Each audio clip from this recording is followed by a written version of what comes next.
Hello students, welcome to my YouTube channel Elex Guru. Elex Guru आज लेकर के आया है BSc second year physics paper 2 की करंट इलेक्ट्रिसिटी यूनिट से maximum power transfer theorem.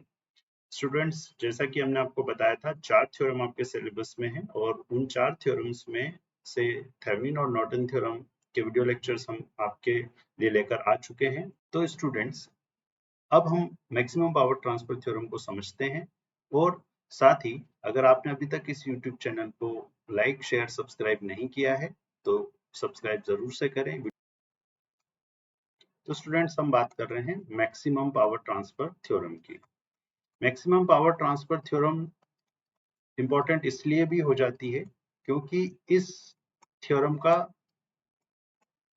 Proof भी पूछा जाता है। ये इंपॉर्टेंट इसलिए ज्यादा और हो जाती है क्योंकि इसका प्रूफ आपको परीक्षा में पूछे जाने की संभावना बहुत ज्यादा है। आपसे कहा जा सकता है एग्जाम में कि आप मैक्सिमम पावर ट्रांसफर थ्योरम का स्टेटमेंट लिख करके, कथन लिख करके उसको प्रूव करिए, उसको सिद्ध करिए। तो देखिए, मैक्सिमम पावर ट्रांसफर थ्योरम को समझने के लिए हम सबसे पहले स्टेटमेंट को समझने के लिए हम सबसे पहले यहाँ पर एक सर्किट बना रहे हैं। आपसे उम्मीद है कि इस सर्किट का मीनिंग आपको इस सर्किट को देखते से ही समझ में आ जाएगा। ये सर्किट हमारा अभी तक जो हमने थेवेनिन्स थ्योरम पढ़ी है उसके अकॉर्डिंगली किसी भी सर्किट को, मतलब अगर मेरे पास कोई एक कॉम्प्लेक्स नेटवर्क है, इस कॉम्प्लेक्स नेटवर्क को मैं इस सर्किट से रिप्रेजेंट कर सकता हूँ, जहां पर ये जो रेजिस्टेंस है, ये रेजिस्टेंस इंटरनल रेजिस्टेंस होता है। जेड मैं यहाँ पर यूज कर रहा हूँ क्योंकि मैं थोड़ा सा यहाँ पर कॉम्प्लेक्स नंबर्स को लेकर के चलूंगा, तो रियल नंबर ना लेकर के हमने कॉम्प्लेक्स नंबर लिया है। ये आपका आर इंटरनल है, जो कि यहाँ पर हमने जेड इंटरनल कहा है। इसी को हम आर टी एच भी बोलते हैं, तो ये आपका जेड टी एच ही है।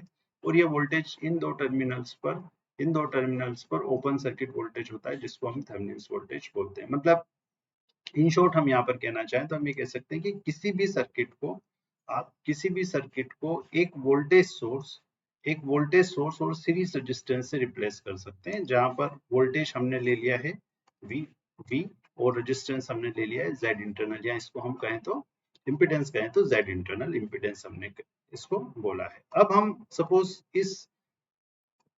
इन दो टर्मिनल्स पर हम कोई लोड इंपीडेंस कनेक्ट करें या कोई लोड कनेक्ट करें, जिसको हम बोल रहे हैं जेड एल। तो ये हमारा एक कंप्लीट सर्किट हो गया। मतलब हम ये कहना चाह रहे हैं कि हमारे पास एक ऐसा सर्किट है जिस सर्किट में एक लोड इंपीडेंस ZL कनेक्टेड है। हम ये जानना चाह रहे हैं कि ये ZL जो हमारा लोड इंपीडेंस है, इस ZL लोड इंपीडेंस को ये सर्किट मैक्सिमम पावर ट्रांसफर कब करेगा। ये इसको मैक्सिमम पावर सर्किट से हमारे लोड पर मैक्सिमम पावर ट्रांसफर कब होगा। जनरली हम यही चाहते हैं, हम यही करते हैं, कोई भी सर्किट डिजाइन करते हैं ताकि हम कोई लोड को ड्राइव कर सके, किसी लोड को चला सके। तो हमारा सर्किट उस लोड को मैक्सिमम पावर कब डिलीवर करेगा। तो स्टूडेंट्स, यहाँ पर देखिए, इस सर्किट से कोई सर्किट जो जिसका इंटरनल रेजिस्टेंस ZINT है या Zin है, वो लोड को मैक्सिमम पावर तब ट्रांसफर करेगा जब उसका इंटरनल रेजिस्टेंस लोड रेजिस्टेंस के कॉम्प्लेक्स कॉन्जुगेट के बराबर हो, या दूसरे शब्दों में कहें तो जब लोड रेजिस्टेंस इंटरनल रेजिस्टेंस के कॉम्प्लेक्स कॉन्जुगेट के बराबर होगा, तब सर्किट मैक्सिमम पावर डिलीवर करेगा। मतलब हम अगर इसको लिखना चाहें तो हम ऐसा लिख सकते हैं कि जब Zin आपका ZL के कॉम्प्लेक्स कॉन्जुगेट के बराबर हो, या ZL आपका Zin के कॉम्प्लेक्स कॉन्जुगेट के बराबर हो। एक ही बात होती है। कॉम्प्लेक्स कॉन्जुगेट मतलब सम्मिश्र संयुग्मी हम बोल सकते हैं। थोड़ा सा कॉम्प्लेक्स नंबर्स को मैं यहाँ पर ब्रीफ कर देता हूँ। अगर a प्लस आयोटा b, अगर कोई कॉम्प्लेक्स नंबर z है सपोज, तो इसका जो कॉम्प्लेक्स कॉन्जुगेट होगा वो होगा a माइनस आयोटा b। अब यहाँ पर देखिए, हम जनरली जो डेरिवेशन करेंगे उस डेरिवेशन में हम i यूज नहीं करके j यूज करेंगे। तो एक ही बात है, हम यहाँ पर जो Zin लेंगे वो Zin हम लेंगे R in plus J X in। मतलब यहाँ पर हमने क्या किया है, समझिएगा, यहाँ हमने ये किया है कि ये जो i है, यहाँ जो कॉम्प्लेक्स नंबर में हम आयोटा यूज करते हैं, उस आयोटा की बजाय हम यहाँ पर j यूज कर रहे हैं। अब आपके दिमाग में एक प्रश्न ये जरूर आएगा कि ये क्यों करते होंगे। तो ये इसलिए करते हैं सिर्फ कि जब हम सर्किट एनालिसिस की बात करते हैं तो सर्किट एनालिसिस के वक्त हम सर्किट को जब कंसिडर करते हैं तो सर्किट्स में हम करंट आई कंसिडर करते हैं। इस आयोटा आई को कहीं हम आयोटा ना समझ लें, इसलिए वो जो लिखने में जो कंफ्यूजन होता है उस कंफ्यूजन को दूर करने के लिए generally electrical engineering, electronics engineering या सर्किट एनालिसिस में हम आयोटा के बजाय जे यूज करते हैं। तो ये एक सिंबल है, इससे कोई फर्क नहीं पड़ता कि आप आई लिख रहे हैं या जे लिख रहे हैं, आप कुछ और नया के भी लिख सकते हैं, उससे कोई फर्क नहीं पड़ता। ओवरऑल ये क्या है आपका इंटरनल इम्पीडेंस, जिसको हम R in plus J X in कह रहे हैं और जेड एल हम कह रहे हैं are L plus J X L. तो हम यहाँ ये कहना चाह रहे हैं कि अगर हमारा Z in R in plus J X in है तो जेड एल क्या होना चाहिए, जेड एल होना चाहिए R in minus J X in, क्योंकि जब हम कॉम्प्लेक्स कॉन्जुगेट लेते हैं तो क्या होता है, सिर्फ ये आई का माइनस आई हो जाता है। एक चीज और मैं यहाँ पर आपको बताना चाहूंगा, या हम इसको यूज करेंगे मोड ऑफ जेड। तो जब हम इसका मैग्नीट्यूड लेंगे तो मैग्नीट्यूड लेते वक्त कॉम्प्लेक्स नंबर का जब हम मैग्नीट्यूड लेते हैं तो हम लिखते हैं ए स्क्वायर प्लस रूट ओवर ए स्क्वायर प्लस बी स्क्वायर। तो इसको भी आप याद रखिएगा। कॉम्प्लेक्स नंबर्स को अगर आपको ऐड करना है, जैसे सपोज मुझे जेड इन इंट और जेड एल को अगर मुझे ऐड करना हो, सपोज मुझे Z in plus Z L को ऐड करना है और अगर जेड इन और जेड एल की वैल्यूज ये है तो इसके रियल रियल पार्ट ऐड हो जाएंगे और इमेजिनरी पार्ट अलग से ऐड हो जाएंगे। मतलब अगर हम यहाँ पर इस एडिशन को लिखना चाहें तो हम लिख सकते हैं R in plus R L plus J times X in plus X L. तो ये कुछ बेसिक्स थे जिन बेसिक्स को हम उपयोग इसके डेरिवेशन में करेंगे, क्योंकि डेरिवेशन इंपॉर्टेंट है, एग्जाम में डेरिवेशन पूछा जाता है। तो स्टूडेंट्स अब हम यहाँ पर फिर से एक बार इसको फिर से बना लेते हैं। हम यहाँ पर ये कह रहे हैं कि अगर मेरा internal resistance, internal impedance R in plus J X in है, ये थोड़ा सा अब हम इसको जेड इन बोल रहे हैं, थोड़ा सा कंफ्यूजन ना हो इसलिए अच्छे से हम इसको लिख लेते हैं एक बार। ये आपका वोल्टेज है, ये हम वी इन यूज नहीं करेंगे, सिर्फ वी यूज करेंगे ताकि लिखने में थोड़ा सा हो। तो कुछ डेरिवेशन में कुछ स्टेप्स होंगे, उन स्टेप्स को अच्छे से करने के लिए हम ऐसा नोमेनक्लेचर यूज कर रहे हैं।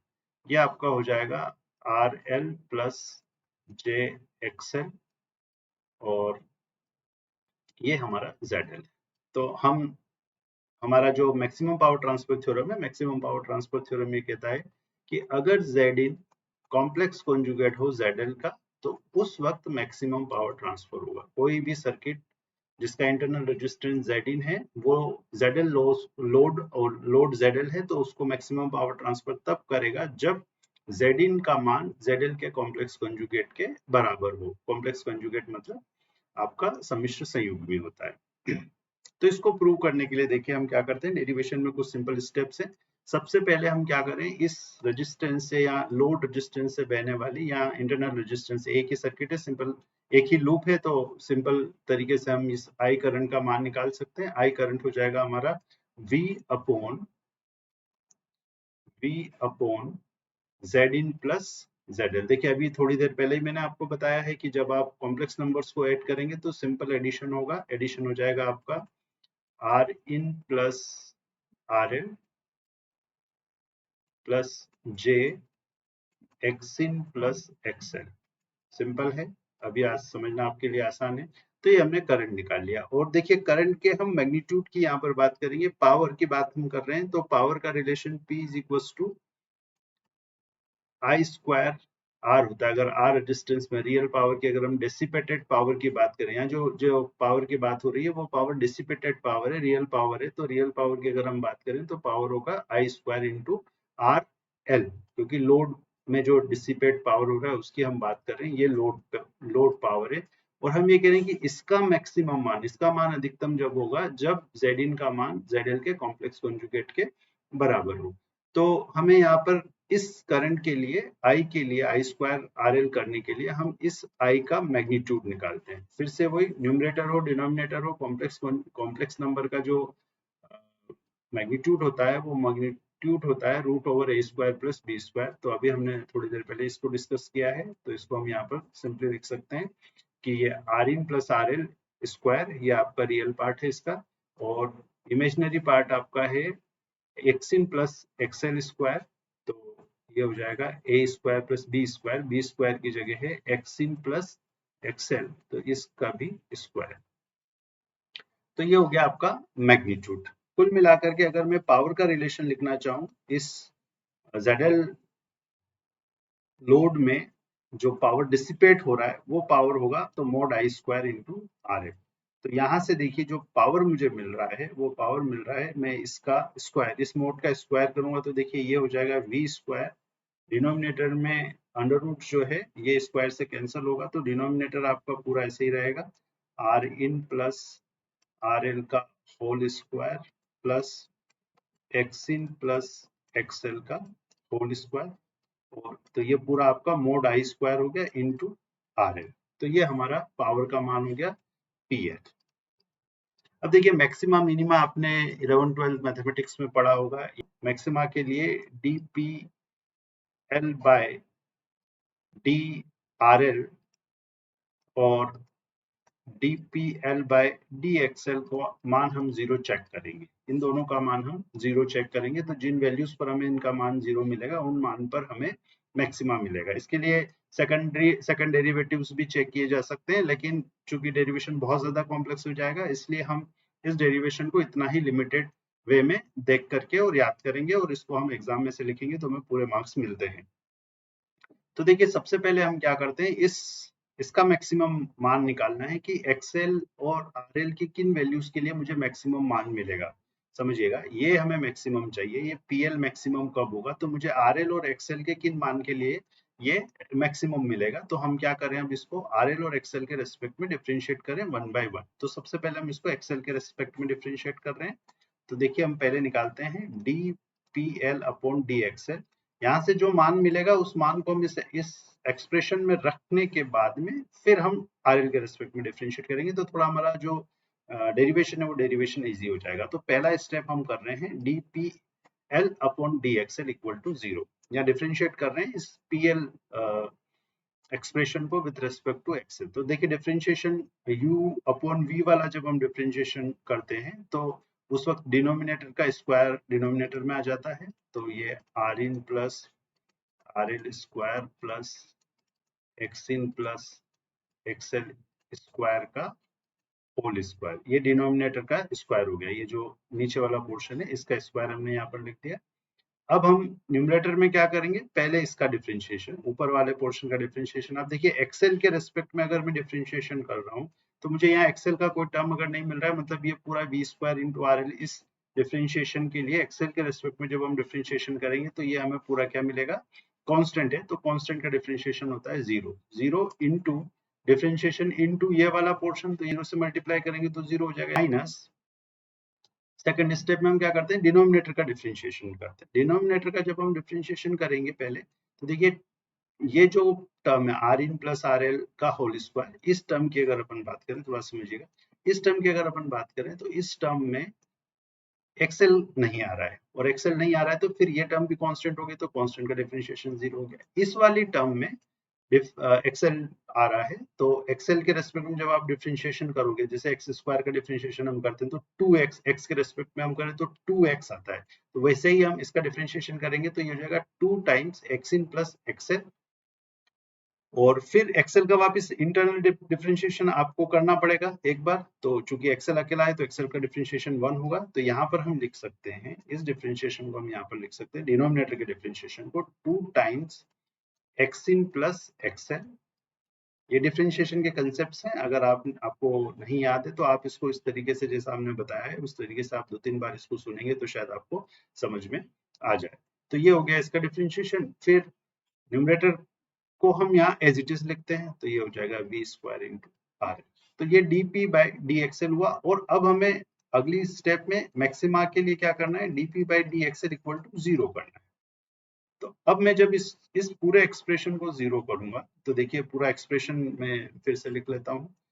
दिस इम्प्लाइज, पूरा एक्सप्रेशन अगर हम फिर से लिखें तो ये हो जाएगा -2 X in plus X L into V square R L upon denominator में आपका वही R in plus R L whole square plus X in plus XL square का whole square equal to zero. अब स्टेप को सॉल्व करेंगे तो ये पूरा इधर जाएगा जब आपका, तो इससे 0 से मल्टीप्लाई होकर के 0 हो जाएगा। तो यहाँ पर फाइनली देखिए आपको क्या मिल रहा है, -2 times X in plus X L into V square R L equal to 0।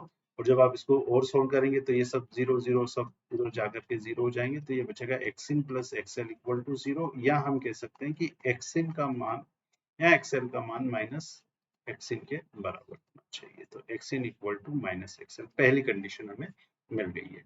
ये जो हमारा एक्सप्रेशन था, इस एक्सप्रेशन में हम इस पहली कंडीशन को पुट करेंगे तो देखिए क्या होगा। अब हम सेकंड स्टेप को अप्लाई करने से पहले हमारा जो पावर का रिलेशन है PL, पावर का जो रिलेशन है V square into R L upon R in plus R L whole square plus X in plus XL whole square, इस एक्सप्रेशन में अब हम रखते हैं X in equal to minus XL का मान। जब यहाँ पर ये रखेंगे तो देखिए ये एक्स इन की जगह अगर मैं माइनस एक्सएल रख दूं, सपोज यहाँ मैंने कर दिया माइनस एक्सएल, ये हो गया प्लस एक्सएल, तो माइनस प्लस एक्सएल कैंसिल हो जाएगा। तो हमारा जो पावर का रिलेशन अब फाइनली यहाँ पे बच रहा है वो बचेगा V square into R L upon R in plus R L का होल स्क्वायर। अब सिंपल एक्सप्रेशन हमारे पास बच गया है। इस एक्सप्रेशन का उपयोग करके अब हम सेकंड कंडीशन यूज करते हैं, मतलब अब हमारा जो PL है V square into R L upon R in plus R L का होल स्क्वायर। अब हमें सेकंड स्टेप में क्या करना है, DPL upon DRL equal to 0। तो पहले हम DP बाय दिस इम्प्लाइज, पहले हम क्या करें, DP बाय DRL निकालें। तो फिर से वही डिफरेंशिएशन देखिए, जब हम डिफरेंशिएशन करेंगे तो डिनोमिनेटर का स्क्वायर ऑलरेडी है, इसलिए ये हो जाएगा R in plus R L to the power 4। और जब आप डिफरेंशिएशन करेंगे तो डिफरेंशिएशन में पहले हम आर एल के रेस्पेक्ट में डिफरेंशिएशन कर रहे हैं और V square R L term में, तो आर एल के रेफरेंस में डिफरेंशिएशन करेंगे तो ये आएगा वी स्क्वायर, और इसके साथ में डिनोमिनेटर मल्टीप्लाई हो जाएगा तो R in plus R L का होल स्क्वायर माइनस, अब क्या होगा, अब आपका डिनोमिनेटर का डिफरेंशिएशन होगा तो डिनोमिनेटर का differentiation 2 R in into R L का फिर से होगा तो इंटू 1 हो जाएगा, और न्यूमरेटर एज इट इज रहेगा, मतलब B square R L as it is रहेगा, दिस इक्वल टू 0। और दिस इक्वल टू 0 जब हम करेंगे तो ये उधर जाएगा 0 हो जाएगा। अब हमारे पास देखिए यहाँ पर क्या बच रहा है, V square R in plus R L common निकाल सकते हैं अपन इसमें से, V square into R in plus R L अगर हमने कॉमन निकाला तो देखिए अंदर क्या बच रहा है, यहाँ बचेगा R in plus R L पहली टर्म में, यहाँ से R in plus R L बचा, ये अगर बाहर निकाला तो यहाँ बचेगा -2 times R in plus R L common चला गया, वी स्क्वायर कॉमन चला गया, 2r इक्वल टू 0। अब यहाँ से R in minus R L equal to 0 बचा, और यहाँ से हम कह सकते हैं कि R in equal to R L. अब देखिए ये दोनों कंडीशंस, मतलब हमारे पास मैक्सिमा के लिए जो दो कंडीशन आई है वो दो कंडीशंस आई है। एक कंडीशन, पहली कंडीशन की अगर अपन बात करें तो आर इन बराबर आया है आर एल के, और एक्स इन बराबर आया है माइनस एक्स एल के। मतलब अगर मेरा input impedance R in plus J X in है तो लोड इम्पीडेंस होना चाहिए R L minus J X L, किसके लिए, मैक्सिमम पावर ट्रांसफर के लिए। तो ये हमने यहाँ पर स्टेटमेंट को प्रूव भी कर दिया। ये प्रूफ अपने आप में बहुत ही इंपॉर्टेंट है और बहुत आसान भी है। देखिए बहुत सिस्टमेटिक वे में आप इसको समझ सकते हैं। आपको सिंपल, मैं एक बार 2 सेकंड में इसको पूरा रिवाइज करूंगा। ये देखिए आपको सिंपल एक सर्किट बनाना है जिसमें Thevenin equivalent kind of circuit आपको बनाना है कि एक वोल्टेज सोर्स और सीरीज रेजिस्टेंस, आपका पूरा नेटवर्क रिप्रेजेंट हो गया, लोड रेजिस्टेंस आपने कनेक्ट किया है। अब हम यहाँ ये करें कि ये जो सर्किट है, कोई भी सर्किट लोड को मैक्सिमम पावर तब ट्रांसफर करेगा जब उसका इंटरनल रेजिस्टेंस लोड रेजिस्टेंस के कॉम्प्लेक्स कंजुगेट के बराबर। इसके लिए हमने करंट निकाला, करंट का मैग्नीट्यूड निकाला, पावर के लिए PL mod I square RL लिखा। पावर के निकालने के बाद में उसमें दो टर्म है, एक RL और XL। लोड के किस मान के लिए, मतलब लोड को हम वेरी कर रहे हैं तो हम XL और RL के रेस्पेक्ट में इस पावर के एक्सप्रेशन को डिफरेंशिएट करते हैं और डिफरेंशिएशन करके मैक्सिमा के लिए इक्वल टू 0 करते हैं।